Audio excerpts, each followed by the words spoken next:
Palavra da Verdade, com Hernandes Dias Lopes. Irmãos queridos, que privilégio estar aqui para compartilhar com vocês a palavra e para tratar de um texto tão importante para exortação, encorajamento e consolo do nosso coração nessa noite. Abra sua Bíblia comigo, por gentileza, profeta Miqueias, capítulo de número 6, versos de 1 a 16. Miqueias, capítulo 6. Me dê um pouquinho mais de retorno, filho, na mesa aqui. O som, um pouquinho mais de retorno aqui, por gentileza. Obrigado, aí melhorou bastante. Obrigado. Profeta Miqueias.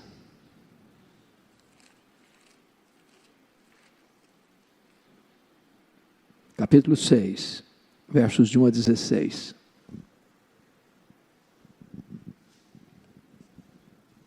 Eu queria que você, na medida que acompanhasse essa leitura, já mentalizasse a cena de um tribunal de júri, porque é exatamente isso que está acontecendo aqui. Deus está chamando o seu povo, Deus está colocando o seu povo numa espécie de banco dos réus, e Deus está julgando a nação. Se vocês olharem o contexto, o profeta Miqueias é um dos poucos profetas menores que fala tanto para o reino do norte quanto para o reino do sul, tanto para as 10 tribos, cuja capital era Samaria, quanto para o reino de Judá, cuja capital era Jerusalém. Então leia comigo, acompanhe a leitura nessa perspectiva de um tribunal de júri onde Deus está chamando o seu povo a julgamento. Está escrito assim: ouvi agora o que diz o Senhor, levanta-te, defende a tua causa perante os montes, e ouçam os outeiros a tua voz.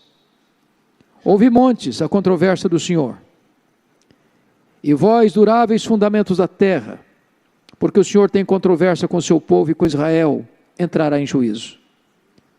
Povo meu, que te tenho feito, e com o que te enfadei, responde-me.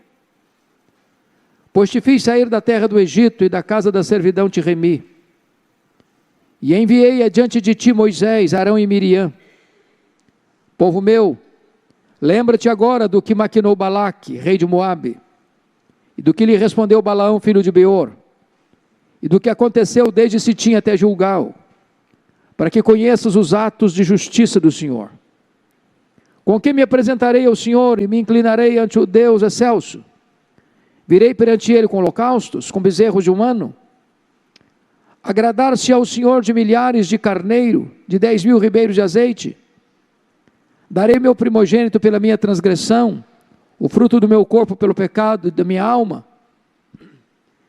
Ele te declarou, o homem, o que é bom, e o que é que o Senhor pede de ti: que pratiques a justiça, e ames a misericórdia, e andes humildemente com o teu Deus.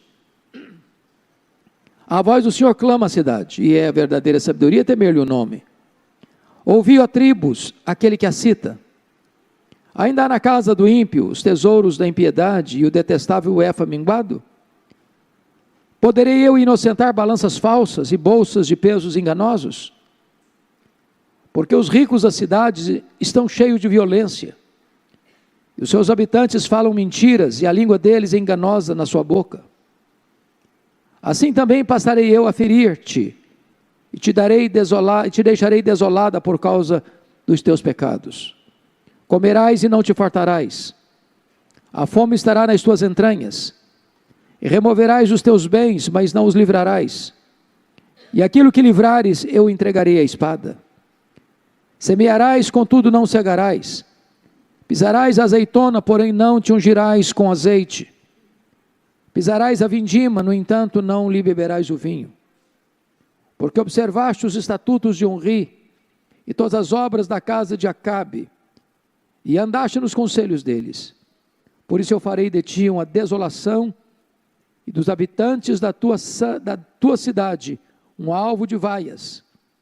Assim trarei sobre vós o opróbrio dos povos.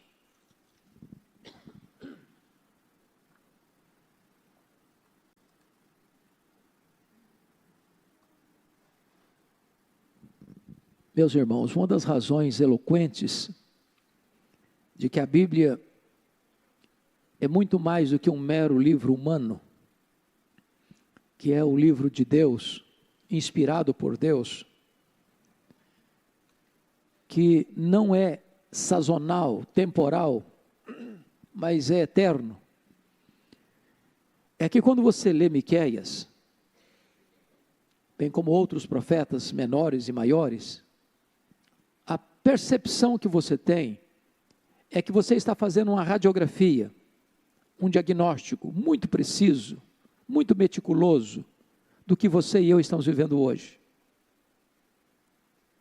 Talvez Miqueias seja mais atual do que a Tribuna, a Gazeta, o Globo, a Folha de São Paulo, o Estadão, ou os periódicos que circulam nas bancas, ou os noticiários que chegam pelos meios de comunicação de massa.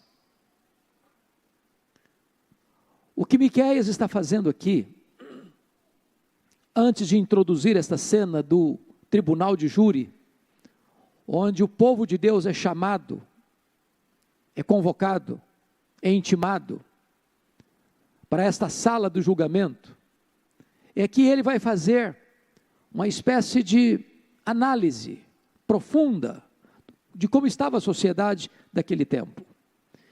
Se você olhar comigo no capítulo 1, no verso 1, ele está dizendo: palavra do Senhor, que em visão veio a Miqueias, morastita, dos dias de Jotão, Acais e Ezequias, reis de Judá, sobre Samaria e Jerusalém. Ou seja, ele está falando para toda a nação, não apenas para as 2 tribos do sul, do reino de Judá, cuja capital era Jerusalém, mas ele está falando também para as 10 tribos do norte, cuja capital era Samaria. Você pode notar isso no capítulo 1, versículo 5. Tudo isto por causa da transgressão de Jacó e dos pecados da casa de Israel. Qual é a transgressão de Jacó? Não é Samaria? E quais os altos de Judá? Não é Jerusalém?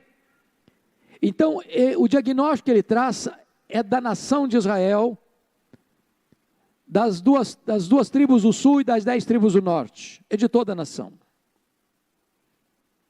Mas o diagnóstico que nós vamos entrar agora, que ele vai fazer antes de entrar no texto lido, parece-nos que ele está fazendo um diagnóstico de Brasília, de Vitória, de São Paulo, do Rio de Janeiro, de Nova York, de Paris, de Tóquio, de Pequim.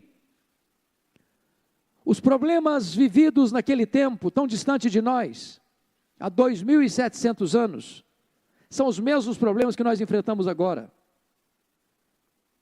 O coração do homem é corrupto, desde o Éden.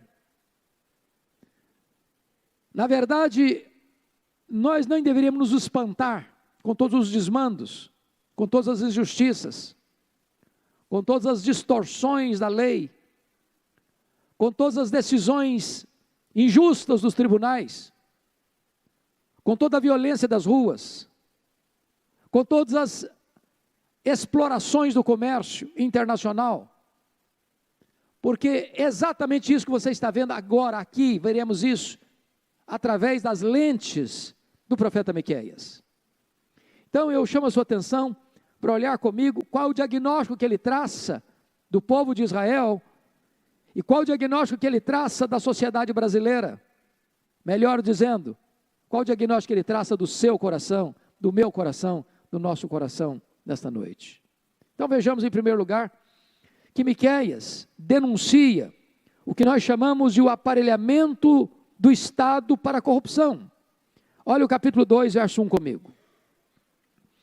Ai daqueles que no seu leito maquinam, imaginam a iniquidade e maquinam o mal. À luz da alva o praticam, porque o poder está em suas mãos. Uma coisa é você conceber o mal na sua cama. Outra coisa é você ter poder, controle do sistema, para que o mal que você concebeu, você o opere, você o realize, porque o poder de fazê-lo está nas suas mãos. Nós chamamos isso de aparelhamento do Estado para a corrupção. Os homens maquinam o mal, e os homens têm o poder de praticar o mal, porque todo o sistema, todo o esquema está no controle deles, nas suas mãos. Isso já existia há 2.700 anos. Segundo lugar, Miqueias denuncia o que nós chamamos hoje, meus irmãos, de uma inversão de valores. Você olha para a sociedade hoje, você não vê isso não? As pessoas aplaudem o que deveriam ter vergonha.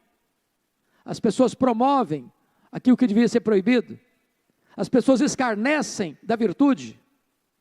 Olha comigo o capítulo 3, versículo 2a. Os que aborreceis o bem e amais o mal. Note você que não se trata aqui de racionalidade, não é razão, é paixão. As pessoas não odeiam o bem porque o bem é mal. Há um ódio, há uma paixão por trás. A visão está torcida, os valores estão invertidos. As pessoas estão aborrecendo o bem. E as pessoas estão amando o mal. O coração está envolvido, o coração corrompido está envolvido. É a inversão de valores.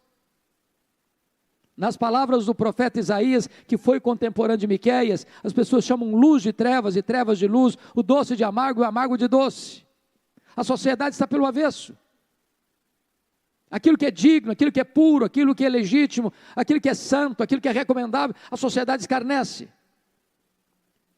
Aquilo que é vil, aquilo que é vergonhoso, aquilo que traz opróbrio, vergonha, derrota, fracasso, a sociedade promove.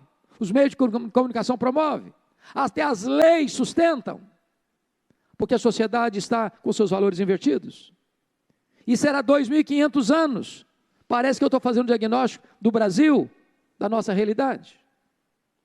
Mas em terceiro lugar, Miqueias denuncia, meus irmãos, a exploração, e ele vai usar uma palavra muito pesada aqui, e eu vou pedir permissão a vocês para dizer isso, uma exploração canibal. Olha aí, por favor, capítulo 3. Por gentileza, veja vocês comigo, o versículo de número 3. Vamos começar com o 2, na parte B. Deles arrancais a pele, porque aborrece o bem e ama o mal, deles arrancais a pele e a carne de cima de seus ossos, que comeis a carne do meu povo, e lhes arrancais a pele, e lhes esmiuçais os ossos, e os repartis como para a panela, e como carne no meio do caldeirão. É uma linguagem pesada. Devia ter faixa preta, 18 anos, para ler isso aqui. Eu estou falando de 2.700 anos. Eu estou falando da nação que é conhecida a nação, povo de Deus. A exploração era tal que Miqueias não encontrou outra palavra para descrever essa exploração, a não ser de um ataque canibal. De você pegar uma pessoa, esfolá-la, tirar a pele, comer a carne e roer os ossos. Uma sociedade draconiana, onde os poderosos se sentem no direito de explorar, e não só explorar, de matar, de destruir, de arruinar os mais fracos. Mas tem mais.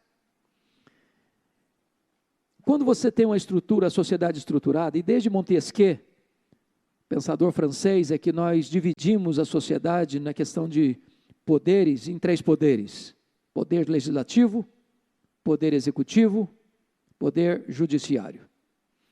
Na constituição desses 3 poderes, que devem ser independentes, sem interferência um no outro, o poder judiciário tem o papel e a função de defender a lei. Se alguns desses 2 poderes sair para a direita ou para a esquerda, ou se qualquer desmando é feito na sociedade, se qualquer injustiça é praticada, se qualquer violação da lei é feita, cabe ao poder judiciário defender a justiça, aplicar a lei. A pergunta é: como é que estava o judiciário naquele tempo? Vejamos, olha comigo, capítulo 3, verso 11. Obrigado, meu filho. Os seus cabeças dão as sentenças por suborno. Você pode ler isso comigo? Essa frase.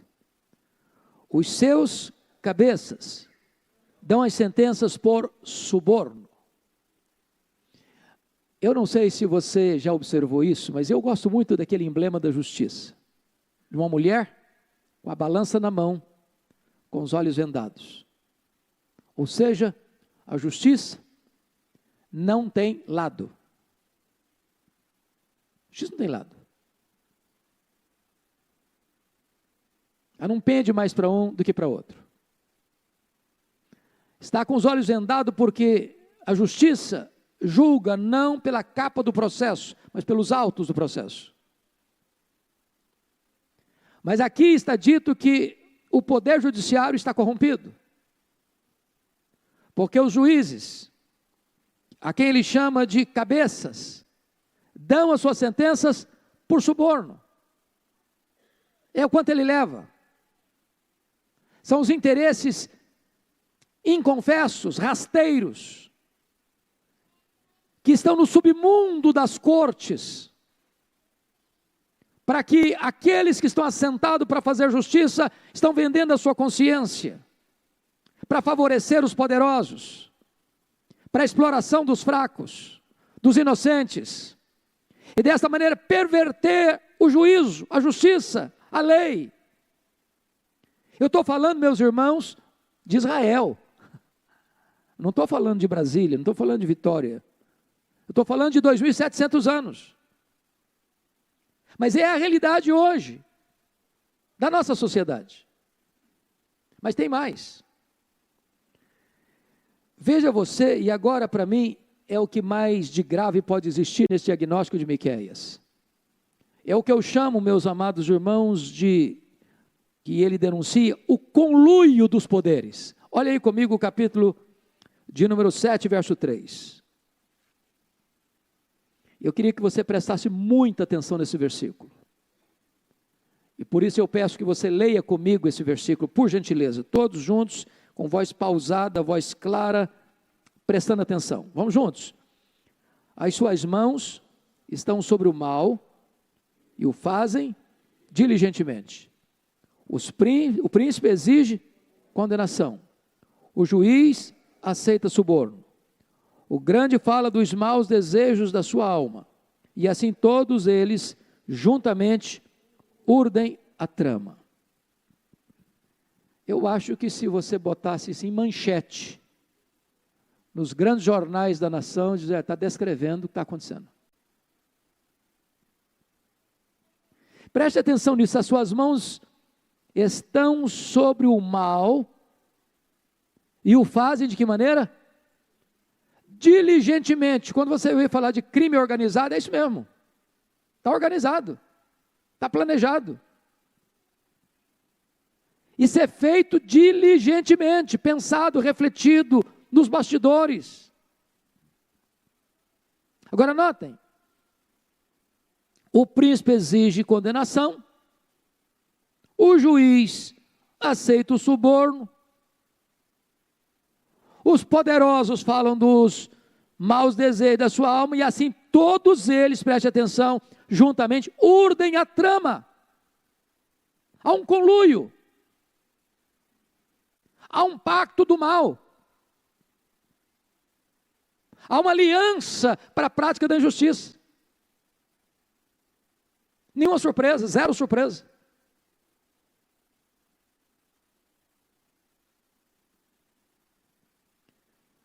Se uma pessoa não tiver nada a ver com Bíblia, nunca escutou Bíblia, nunca falou de Bíblia, e lê esse versículo aqui, ele vai pensar que nós estamos fazendo uma descrição do que está acontecendo hoje, aqui no nosso país, na América, na Europa, na Ásia, na África.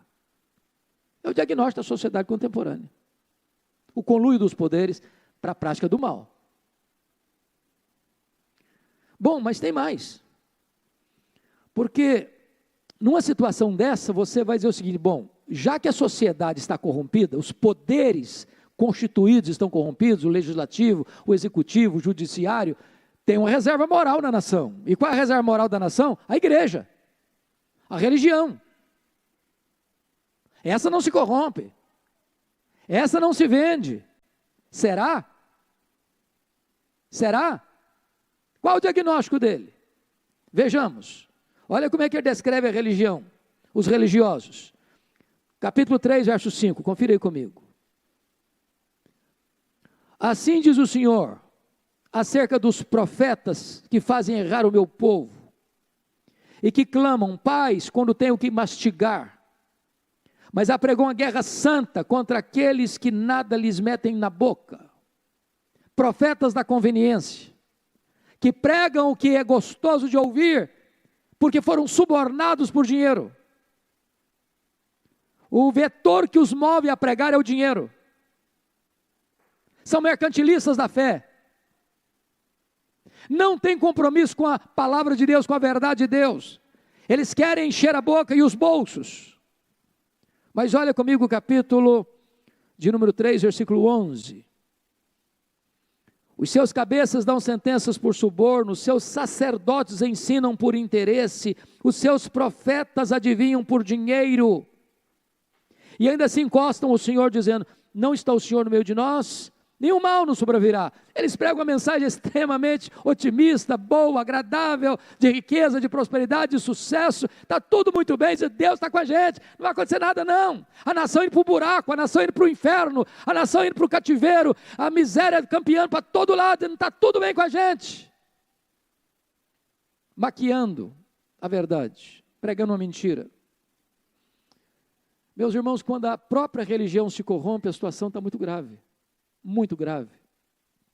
Mas tem mais.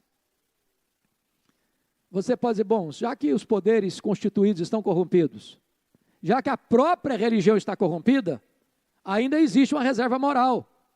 E qual é a reserva moral? A família. A família. Como é que estava a família? Como é que estava a família? Confira comigo. Olha aí. Capítulo 7, verso 6. Porque o filho despreza o pai, a filha se levanta contra a mãe, a nora contra a sogra. Os inimigos do homem são os da sua própria casa. Bom, então agora acabou mesmo. Agora a vaca foi para o brejo mesmo. Porque a família é um pé de guerra. A família está desunida, desestruturada. E o que você percebe é que a família lá estava sendo atacada, e é hoje também. Parece que hoje tem que ser uma família disfuncional para ser uma família normal. Porque se for direitinho, bonitinho, marido e mulher, filhos, não, isso aí está esquisito, está jurássico. Está fora do padrão moderno. Está fora da cartilha da modernidade. Tem que ser desorganizada para ser moderna. A família estava arruinada. Mas tem mais. Tem mais. O diagnóstico de Miqueias é tão sombrio, que quando ele olha agora o mapa geral, ele chega a uma conclusão muito triste, dolorosa até. Olha o capítulo 7, verso 2 comigo. Ele diz assim, pereceu da terra o piedoso, e não há entre os homens um que seja reto. Todos espreitam para derramar sangue, cada um caça o seu irmão com a rede. Bom, aí diz, agora virou uma alcateia de lobos. Está todo mundo querendo devorar todo mundo. Eu não sei se consegue fazer um diagnóstico mais sombrio que esse. Pois bem, irmãos, esse é o contexto do capítulo 6 que nós lemos. É por causa desse diagnóstico é que agora nós vamos entrar no capítulo 6. E ao entrar no capítulo 6, o que você vai ver é um tribunal de júri. Quem já foi num tribunal de júri aqui assistir algum julgamento? Levanta a mão. Alguns aqui já foram. Ok. Eu não sou advogado. Talvez eu não faça uma análise tão precisa do que é isso. Mas à luz do texto eu vou tentar entender o que é. Primeira coisa, que ao armar essa cena de um tribunal de júri, é que a acusação é feita, nos versos 1 a 5. Primeiro, o promotor chama o réu. Olha o versículo 1.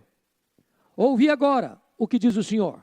Levanta-te, defende a tua causa perante os montes e ouça os outeiros da tua voz. Está chamando o réu para defender essa causa. Tá bom.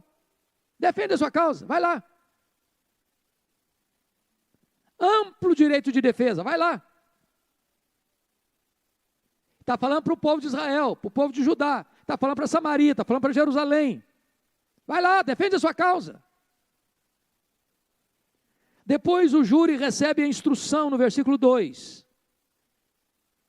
As testemunhas que formam esse corpo de jurados, está aí no versículo 2, que são as testemunhas que viram os crimes sendo perpetrados. Quais são essas testemunhas? Olha aí comigo o versículo 2. Ouvi montes a controvérsia do Senhor, e vós durai os fundamentos da terra, porque o Senhor tem controvérsia com o seu povo e com Israel, entrará em juízo. Os montes, os outeiros, os duráveis fundamentos da terra, a natureza, enfim, que estava vendo tudo, cenário de tudo, acompanhando tudo. Deus chama a natureza para julgar o seu povo, para dar o seu voto de veredito na condenação do seu povo. Mas ainda, a promotoria apresenta a acusação, a partir do verso 3 ao verso 5. A primeira coisa, acusa o réu de ter se afastado de Deus, no verso 3. Meus irmãos, observem bem o que está escrito aí no verso 3, por gentileza. Povo meu, que te tenho feito? Com que te enfadei? Responde-me. Há uma exclamação comovente aqui, povo meu. Há aqui um fato doloroso. Que te tenho feito? Com que te enfadei? Aqui um pedido de explicação. Responde-me. Agora preste atenção. Apesar de todos esses crimes, Deus chama esse povo de o quê? Povo meu. Apesar dos meus pecados, Deus me chama meu filho. Apesar de você e eu sermos quem somos, Deus ainda não desiste de nós. Povo meu, povo meu. O povo estava tão afastado de Deus, que Deus pergunta para eles assim, que te tenho feito? Que te tenho feito? Toda a bondade de Deus estava sendo vista como se Deus fosse um carrasco. Que te tenho feito? Responde-me. Mas notem que depois de acusar o réu ter se afastado de Deus, o promotor acusa o réu, a promotoria acusa o réu, de não valorizar a sua libertação. Versículo 4. Pois eu te fiz sair da terra do Egito, e da casa da servidão te remi. Então, você lembra do Egito? Você lembra que você foi escravo? Você lembra que você trabalhava debaixo de chicote? Pois eu tirei você de lá, eu arranquei você de lá, eu remi você. Agora pare para pensar agora na sua vida. Nós estávamos perdidos, nós estávamos mortos, nós estávamos na garra do diabo, nós estávamos no império das trevas, nós estávamos mortos nos nossos delitos e pecados, nós estávamos depravados, condenados, e o Senhor foi lá e nos tirou com mão forte e poderosa, e Ele nos perdoou, e Ele nos remiu, e Ele nos lavou, e Ele nos fez filhos seus. O promotor está acusando o réu aqui de não valorizar a sua libertação, a sua redenção. Mas ainda, em terceiro lugar, a promotoria acusa o réu de não valorizar a sua liderança. Olha o versículo 4 comigo, na parte B, quando diz, e enviei adiante de ti Moisés, Arão e Miriam. Ou seja, Deus não só tirou o povo, mas Deus deu liderança boa para o povo. Moisés, homem de Deus, guiando aquele povo 40 anos. A Bíblia diz que ele era o mais manso da terra, suportando as cargas do povo, orando pelo povo, se colocando na brecha em favor do povo. E agora Israel olha e não valoriza a sua liderança, não prestigia a sua liderança, se rebela contra a sua liderança, fala mal da sua liderança, se insurge contra a sua liderança. Mas mais,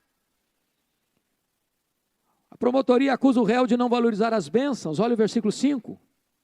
Povo meu, lembra-te agora do que maquinou Balaque, rei de Moabe, e do que lhe respondeu Balaão, filho de Beor, do que aconteceu desde Sitim até Gilgal, para que conheça os atos de justiça do Senhor. Duas coisas aqui. Primeiro, você e eu ainda temos esse problema. Nossa memória é curta para lembrar as bênçãos. A gente se esquece rápido. afiada para reclamar, para murmurar. Lembra-te de que Balaque contratou um profeta para falar mal de vocês, para amaldiçoar vocês, e ele não conseguiu, porque ninguém pode amaldiçoar a quem Deus abençoa, e o povo era abençoado por Deus. Lembra-te que desde Sitim até Gilgal, o que é Sitim e Gilgal? O que esses dois nomes significam? Sitim foi onde eles começaram a caminhada pelo deserto. Gilgal foi onde eles chegaram na terra prometida, e agora a terra está produzindo frutos excelentes, e cessou o maná, ou seja, do começo ao fim da jornada, eu fui com vocês, eu abençoei vocês, desceu o maná do céu, brotou água da rocha, teve coluna de nuvem de dia, teve coluna de fogo de noite, as roupas não envelheceram no corpo, as sandálias não envelheceram nos pés, eu derrotei os seus inimigos, eu levei vocês o tempo todo. Lembra disso?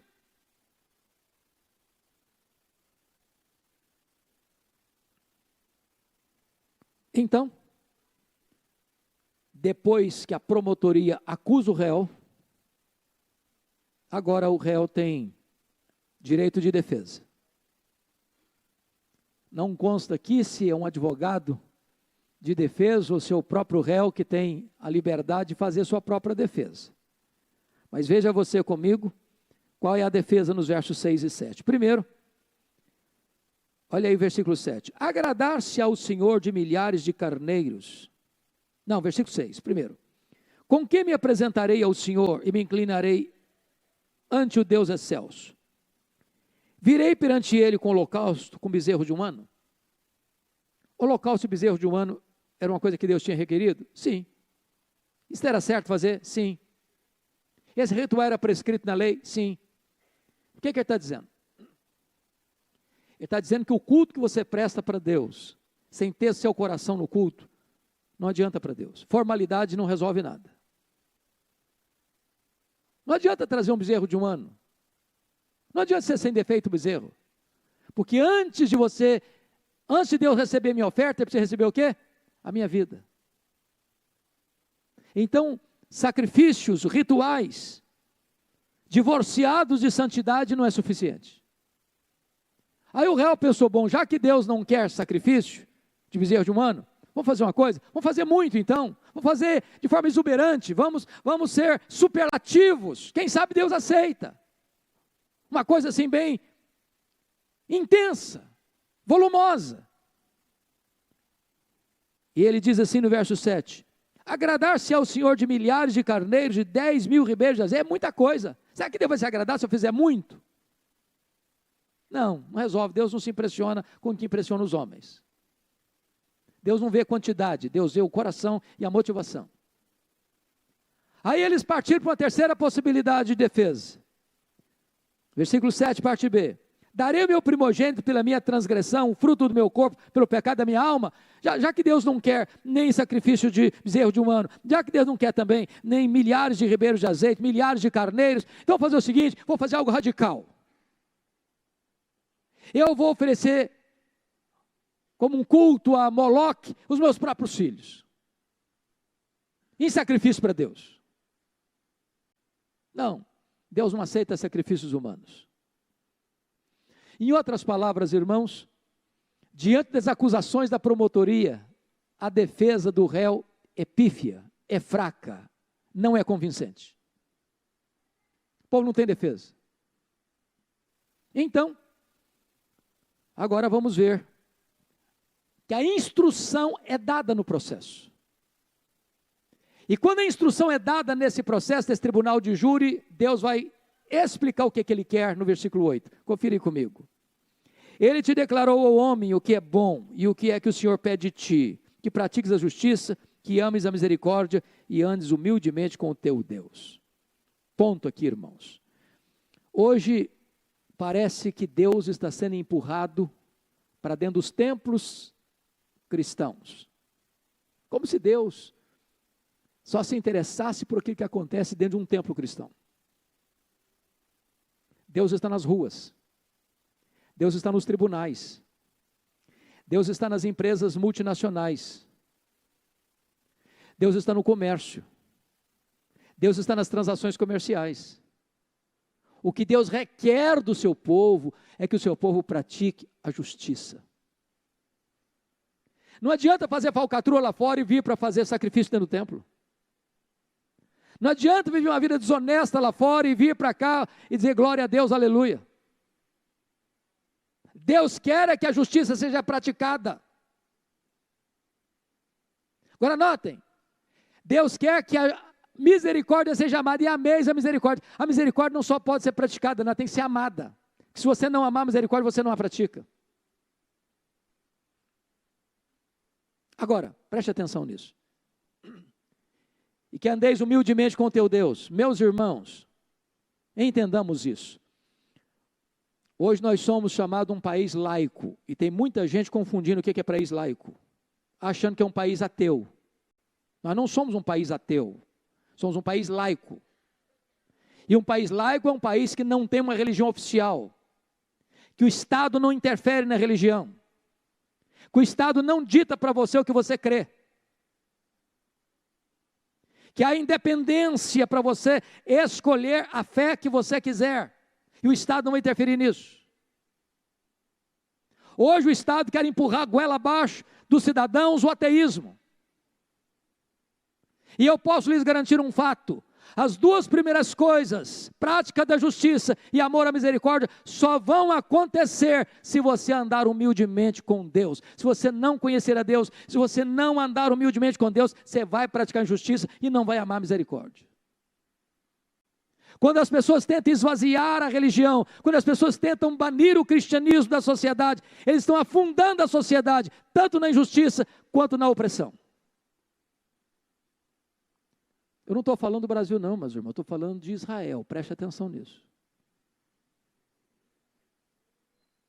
Eu vou imitar meu colega pastor Arival. Vocês estão entendendo ou preciso botar a legenda? Pois bem,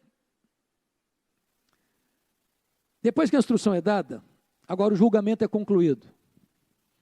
E vamos ver como é que o julgamento é concluído. Primeiro, o juiz, presta atenção no tribunal de júri, o juiz ordena que o réu ouça sua sentença.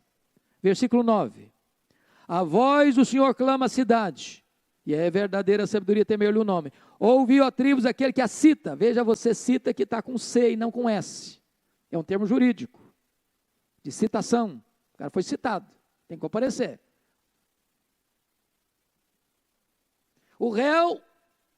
O juiz mostra os dispositivos que o réu infringiu da lei. O que o réu infringiu da lei? Vamos ver. Versículo 10. Primeiro, o crime das riquezas mal adquiridas. Versículo 10. Ainda há na casa do ímpio os tesouros da impiedade. O que ele está dizendo? O que o juiz está condenando o réu aqui? É que o dinheiro que ele juntou é sujo. Dinheiro de corrupção, de falcatrua.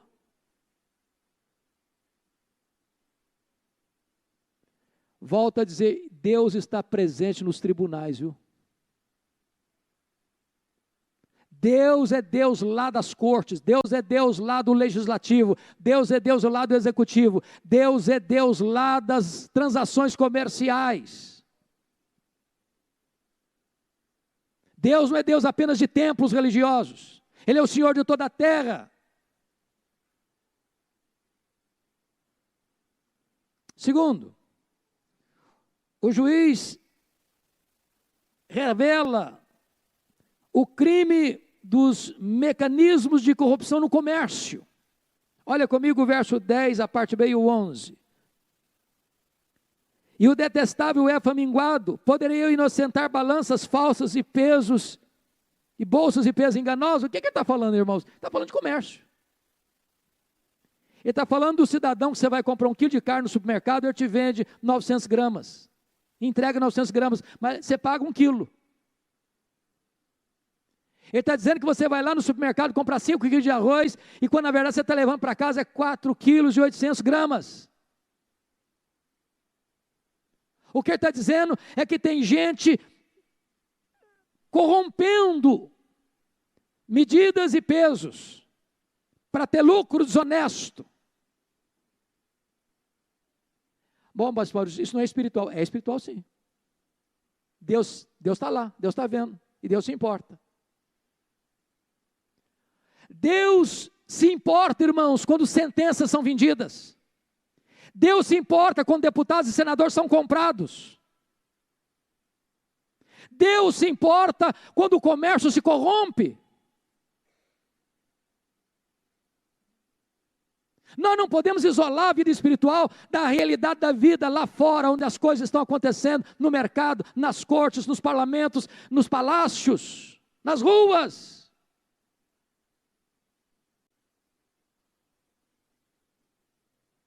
Mas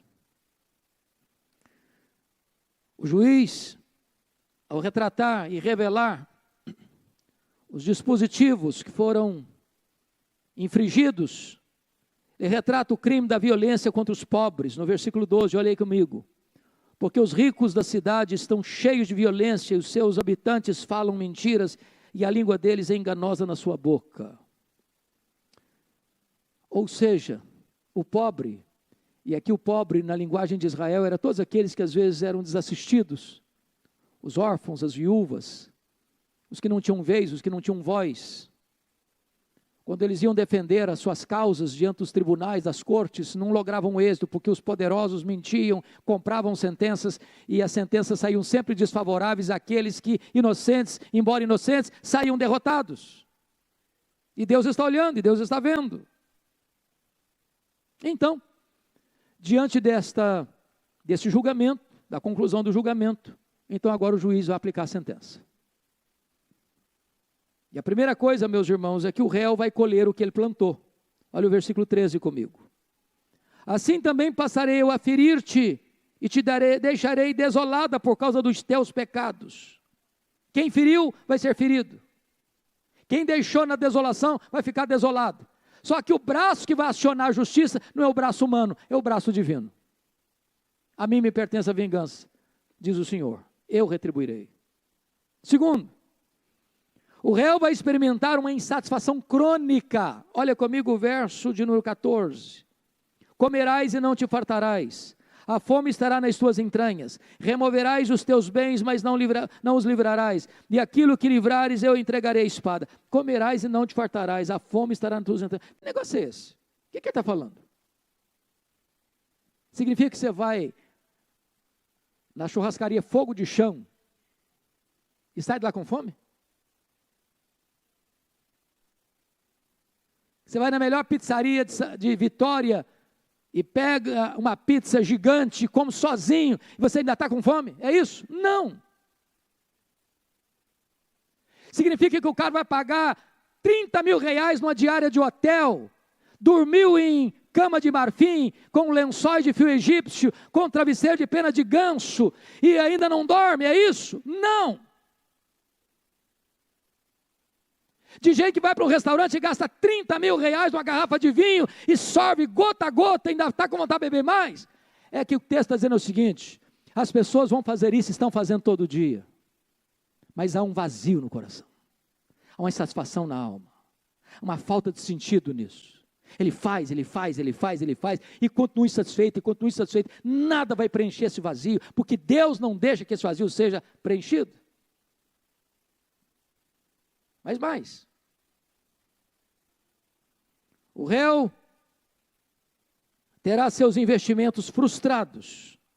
Olha comigo o versículo 15, e a parte A do versículo 16. Semearás, contudo não cegarás. Pisarás a azeitona, porém não te ungirás com azeite. Pisarás a vindima, no entanto não lhe beberás o vinho, porque observaste os estatutos de Onri e todas as obras de Acabe, e andastes nos conselhos deles. O que está acontecendo aqui, irmãos? Preste atenção agora.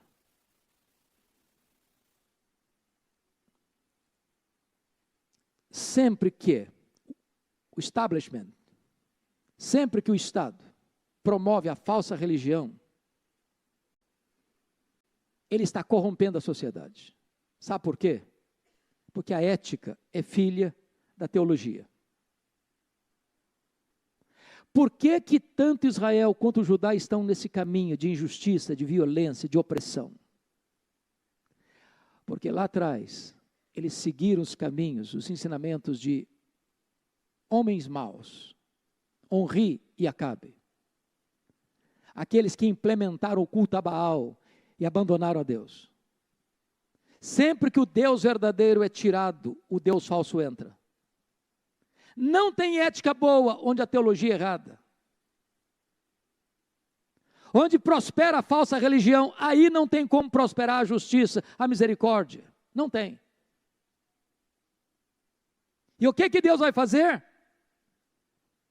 O que Deus vai fazer é o que está escrito aí, meus amados irmãos. Semearás e não cegarás, pisarás a azeitona, mas não te ungirás com azeite, pisarás a vindima, no entanto não lhe beberás o vinho. Em outras palavras, vai ter um investimento frustrado.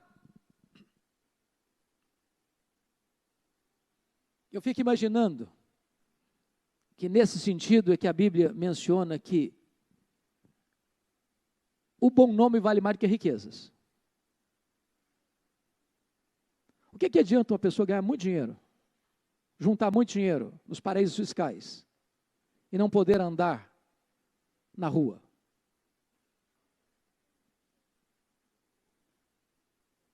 Às vezes anda em carros blindados. Mas o que adianta um homem juntar muito dinheiro de iniquidade e não poder botar a cabeça no travesseiro e dormir em paz?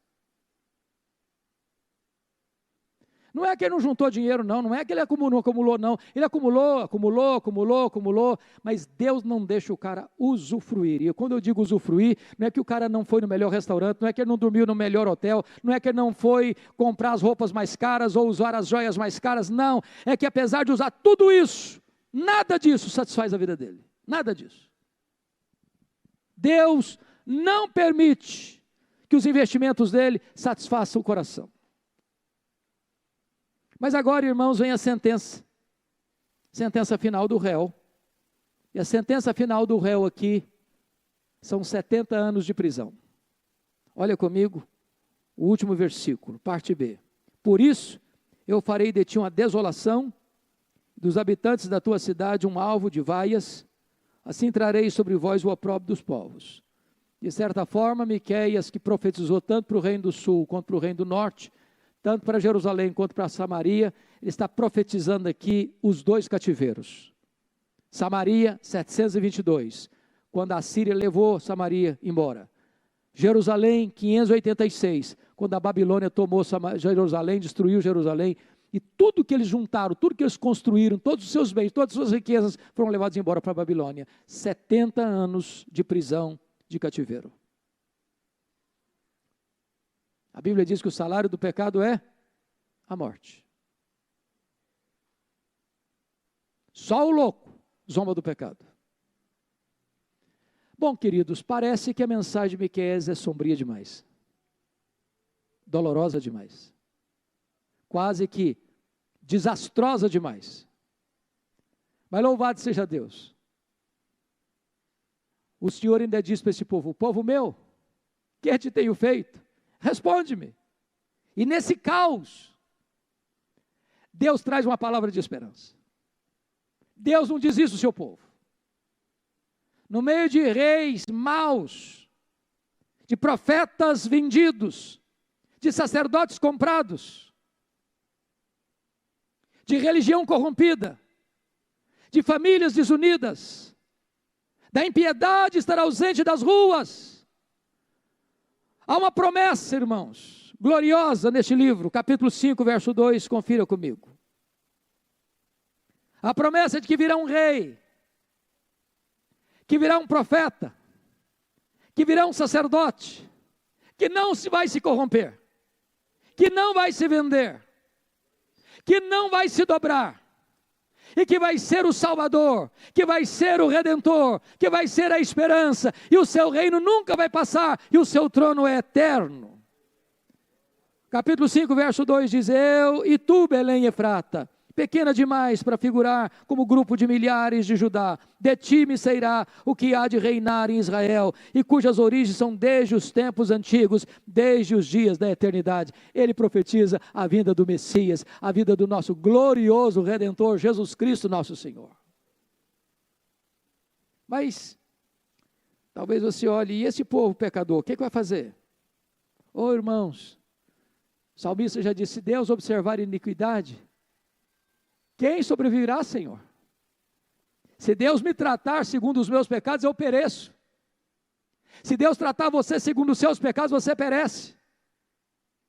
Então o que é que Deus vai oferecer para essa nação? Olha aí o capítulo 7, por favor. Versículos 18 e 19. Olha aí por gentileza. Vamos ler juntos, por gentileza, esses dois versos? Comigo a uma só voz, vamos juntos? Quem, ó Deus, é semelhante a ti, que perdoas a iniquidade, e te esqueces da transgressão do restante da tua herança. O Senhor não retém a sua ira para sempre, porque tem prazer na misericórdia. Tornará a ter compaixão de nós, pisará os pés a nossas iniquidades, e lançará todos os nossos pecados nas profundezas do mar. Esse Deus é rico em perdoar, e tem prazer na misericórdia. Ele pega os nossos pecados, e os lança nas profundezas do mar. Nas palavras de Corritembum, ainda coloca uma placa aí, é proibido pescar aqui. Deus desfaz os nossos pecados como uma névoa. Deus lança os nossos pecados para trás das suas costas. Deus afasta de nós as nossas transgressões, como o Oriente se afasta do Ocidente. O sangue de Jesus nos lava e nos purifica de todo pecado. Deus nos oferece salvação, perdão, libertação, redenção, vida nova, louvado seja o Senhor. Há esperança para nós. Há esperança para nós. Mas talvez você pergunte assim, bom, e eu faço o que agora? O que eu, estou aqui no Conexão, 3 de junho de 2023, o que é que eu faço? A resposta